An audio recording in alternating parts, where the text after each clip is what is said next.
मैं चंद दिलचस्प, मज़ाहिया और शानदार मर्दों से मिल चुकी हूँ और जिनसी ताल्लुक भी अच्छा रहा।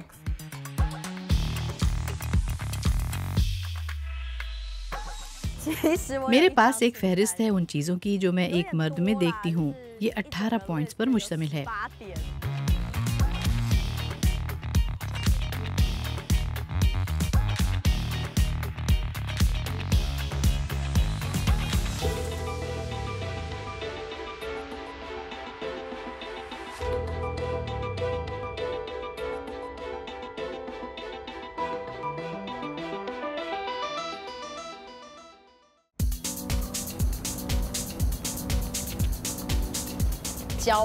डेटिंग के मामले में मुझे लगता है मैं ज़्यादा नहीं जानती। मुझे वाकई लगता है कि मैं इस बारे में ज़्यादा नहीं जानती कि एक मर्द के साथ कैसे रहना है। कभी मैं बहुत खुल जाती हूँ और कभी बहुत मोहतात हो जाती हूँ। मेरे ख्याल में ताइवान में ऐसा करने का अपना एक रास्ता है। हमें इस बारे में मज़ीद जानने की ज़रूरत है कि मर्द और औरत के माबैन बातचीत कैसे होती है।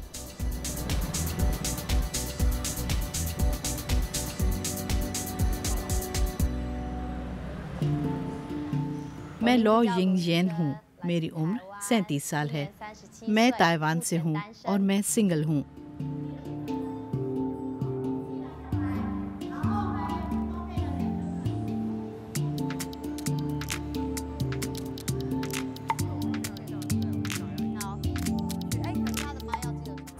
मेरे पास एक फहरिस्त है उन चीज़ों की जो मैं एक मर्द में देखती हूँ। ये 18 पॉइंट्स पर मुश्तमिल है। इनमें सबसे अहम हुलिया शख्सियत और समाजी हैसियत है। मर्दों को मेरे मयार पर पूरा उतरना है और काफ़ी वर्जिश करना होगी। मैं किसी ऐसे शख्स की मुतलाशी हूँ जो ज़िंदगी में मेरी तरह के मकासद रखता हो।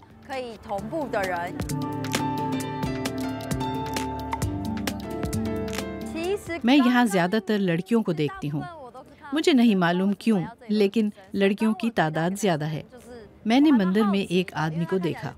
वो सिंगल लग रहा था और बहुत जवान था, सो मैंने एक तरह से उसे टटोला।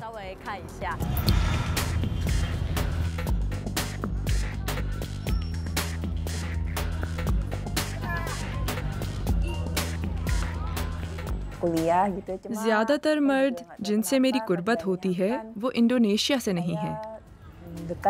शायद इसकी वजह यह है कि मैं ज़्यादातर मल्टीनेशनल कंपनियों के लिए काम करती हूँ। मैं आजकल सिंगापुर में काम करने वाले एक भारतीय मर्द के साथ डेटिंग कर रही हूँ।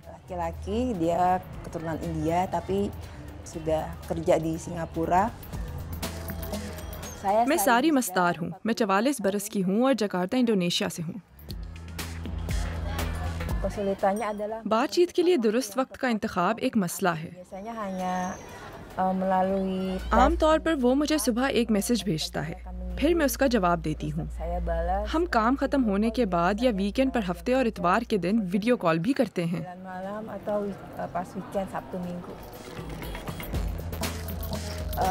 मैंने कभी नहीं सोचा था कि हम करीब हो सकते हैं क्योंकि वो भारतीय और हिंदू है। मैं उसे काफ़ी अरसे से जानती हूँ। मेरी उससे मुलाकात 12 साल कबल याहू चैट पर हुई थी।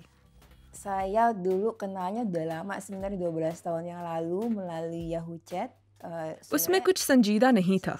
हम लंच के दौरान या काम के बाद चैट करते थे।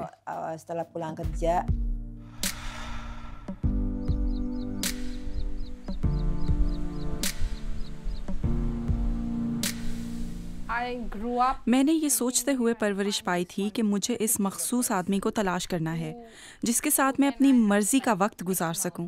और अब मैं डेटिंग के बारे में जो समझती हूँ, आप ये जानने के लिए किसी को मिल सकते हैं कि आप दोबारा उसे मिलना चाहेंगे या नहीं। मैंने इस बारे में कभी भी नहीं सोचा था क्योंकि एक तरह से भारत में डेटिंग का तस्वुर नागवार समझा जाता है।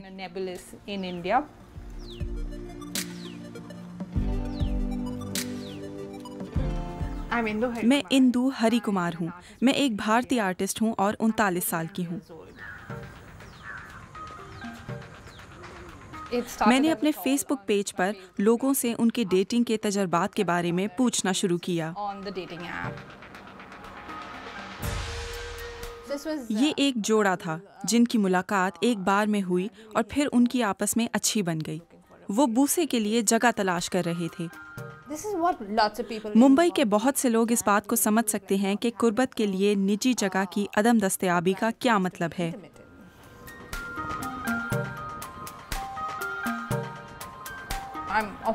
मुझसे अक्सर पूछा जाता है कि क्या डेटिंग या डेटिंग ऐप्स ने शादी को बदल दिया है। लोग अब भी शादी करने की ख्वाहिश रखते हैं। मेरा ख्याल नहीं कि ये तब्दील हो रहा है। जो तब्दील हो रहा है वो ये है कि लोग मिल किस तरह से रहे हैं। साल के बाद मोबाइल फ़ोन की रसाई बदल गई है, जिससे लोगों के इंटरनेट के इस्तेमाल में भी बदलाव आया है। इसी तरह मोबाइल इंटरनेट ने हर चीज़ को बदल दिया है, क्योंकि ये एक इंतहाई ज़ाती जगह है जहाँ पर आप दाखिल हो सकते हैं।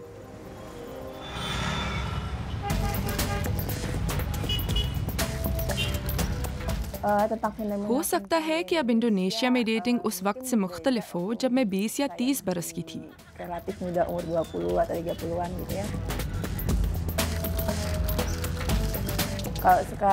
अब नए हज़ारिये में पैदा होने वाले डेटिंग ऐप्स इस्तेमाल करते हुए शर्माते नहीं।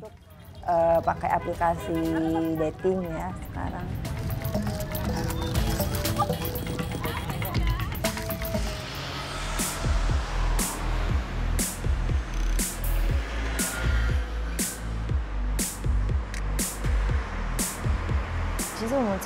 स्कूल में हमें बताया जाता था कि हम अभी बॉयफ्रेंड नहीं रख सकते क्योंकि हमें तालीम हासिल करने की ज़रूरत थी, दोनों जूनियर हाई और सीनियर हाई की सतह पर।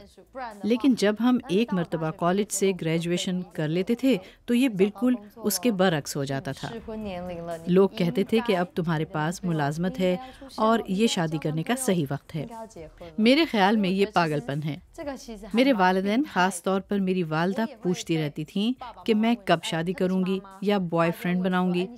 अलबत्ता जब आप 35 के हो जाएं तो लोग पूछना बंद कर देते हैं। वो ये मान लेते हैं कि अब आप इस गेम से बाहर हो चुके हैं।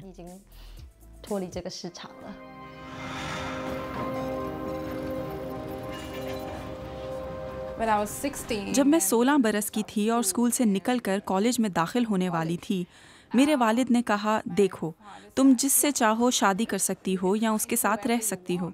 और मुझे वाकई में लगा जैसे वो मुझसे मुंह मोड़ रहे हों। दरअसल जब मैं बड़ी हो रही थी तो मैं वाकई में शादी करना चाहती थी। मेरी ख्वाहिश थी कि मेरे वालिद ने मेरे लिए किसी को तलाश कर लिया होता। लेकिन मैं खुश हूँ कि उन्होंने ऐसा नहीं किया और ये मैं खुद से कर रही हूँ।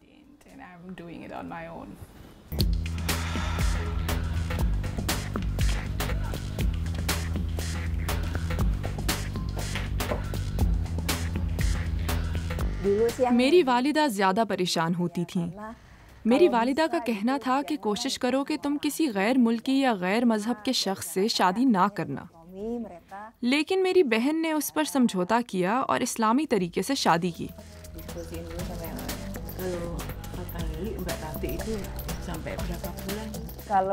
जब मैं 30 बरस के करीब थी तो उन्होंने मुझे पार्टनर रखने का कहना शुरू कर दिया। वो कहती थीं कि तुम हमेशा अकेली क्यों होती हो? क्या तुम्हारा कोई बॉयफ्रेंड या और कोई करीबी दोस्त नहीं? Nggak punya pacar atau nggak punya seseorang yang dekat dengan kamu gitu. मेरे लिए ये अहम है कि वो एक अच्छा इंसान हो और अपनी बीवी और बच्चों का वफादार हो, और ये कि वो एक मुसलमान हो। Terus agamanya Islam, Muslim gitu.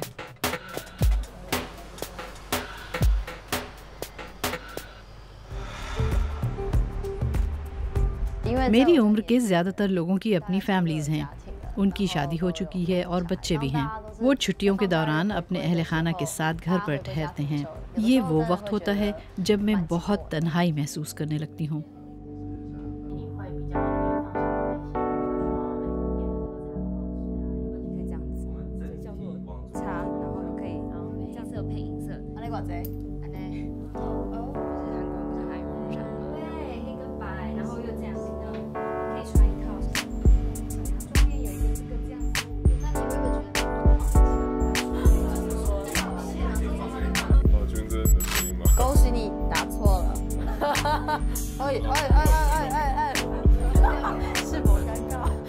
तेज़ रफ्तार डेटिंग एक दिलचस्प समाजी तकरीब की तरह होती है।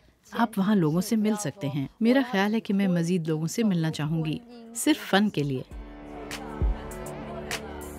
मेरे ख्याल में मुझे ये पसंद है।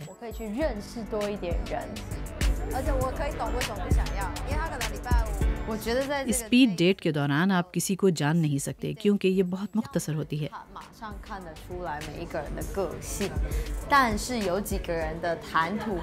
एक दिलचस्प गुफ्तगू करने की अहलियत रखना मेरे लिए बहुत अहम है। 他讲话有不有趣，对我来说就还蛮重要的。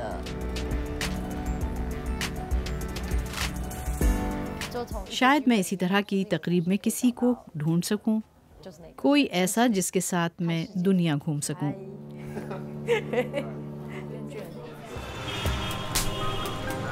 मैं कुछ बहुत दिलचस्प मर्दों से मिल चुकी हूँ।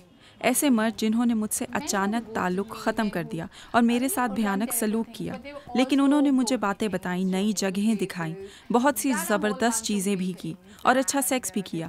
मैं कहूँगी कि डेटिंग ऐप्स पर मेरी मुलाकात बहुत से मर्दों से हुई। ये एक ऐसी चीज़ थी जिससे मुझे महसूस हुआ कि अब भी मैं इस गेम में हूँ।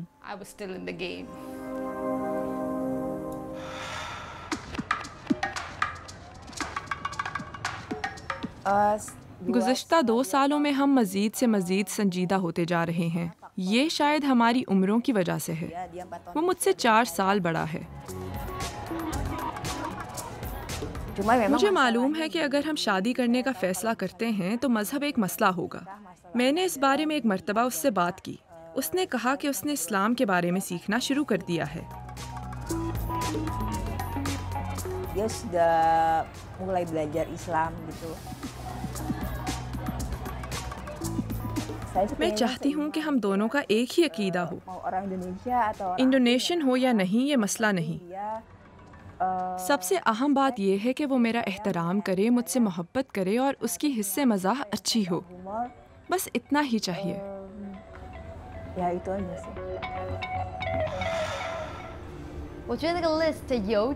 मेरा ख्याल है कि मेरी फहरिस्त बहुत तवील है। मैं इसे मुख्तसर कर सकती हूँ। आप बहुत सी चीज़ों पर समझौता कर सकते हैं, लेकिन शख्सियत पर, रहमदिली और स्मार्ट होने पर नहीं।